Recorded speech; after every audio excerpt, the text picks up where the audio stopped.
Yeah ఇదనమాట.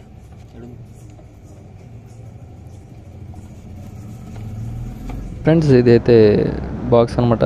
దీంట్లో మనకు ఒక మైక్ అయితే ఇచ్చారనమాట. అదే మనకు ఒక ఇయర్ ఫోన్స్ అయితే ఉంటుంది.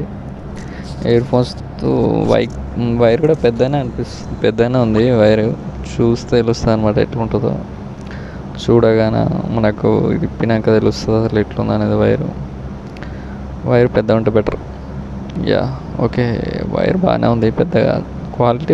క్వాలిటీ బాగుంటుంది అని మా ఫ్రెండ్ చెప్పింది అనమాట. నాకు కూడా తెలియదు, ఇక వాడినాక తెలుస్తుంది. ఎన్ని రోజులు వాడిన తర్వాత ఎట్లుందో. ఒకవేళ ఖరాబ్ అయింది అనుకో మళ్ళీ రివ్యూ పెడుతుంది దీని మీద. 120 అయినా రివ్యూ ఎందుకు రాంటారా? అయినా పెట్టాలి. 120 ఈజ్ వెరీ బడ్జెట్ లేని వాళ్ళకైతే ఇదే ఇంపార్టెంట్ కదా.